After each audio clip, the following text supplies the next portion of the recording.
જોધા અકબર ફિલ્મના આ દ્રશ્યો કેટલાકને કાલ્પનિક લાગતા હતા તો કેટલાક તેને ઇતિહાસ ગણાવતા હતા।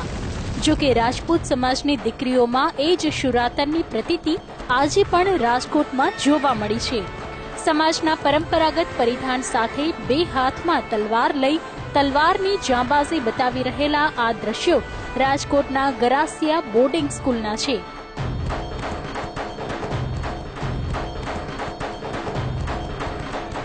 એક તરફ જ્યારે સામાન્ય જનતા વેકેશન મનાવવામાં વ્યસ્ત હતી ત્યારે રાજકોટની આસપાસના વિસ્તારની દીકરીઓ અને મહિલાઓ ખાનદાની પરંપરાને આગળ ધપાવવા છેલ્લા 2 વર્ષથી તલવારબાજીના કરતબ શીખી રહી હતી।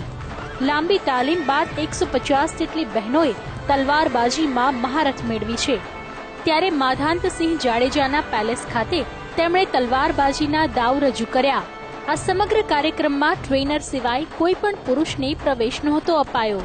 આ ટ્રેનિંગ પાછળનો મુખ્ય હેતુ સ્વરક્ષણની પરંપરાને જાળવી રાખવાનો છે।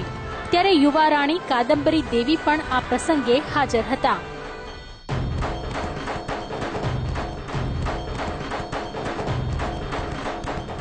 તલવારબાજી કરવા માટે કાંડામાં જોર જોઈએ ત્યારે સામાન્ય માન્યતા એવી છે કે આ કાર્યો પુરુષો જ કરી શકે છે।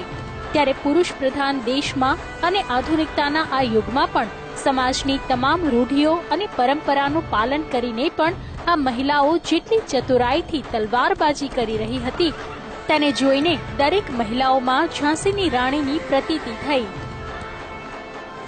ખેર, મહિલાને માત્ર રસોઈ ઘરમાં વેલણ ચલાવવા પૂરતી સીમિત સમજવાવાળા લોકો આ દ્રશ્યો જોઈને ઘણું બધું સમજી ગયા હશે। કલ્પેશ ગોહિલ, સંદેશ ન્યૂઝ, રાજકોટ।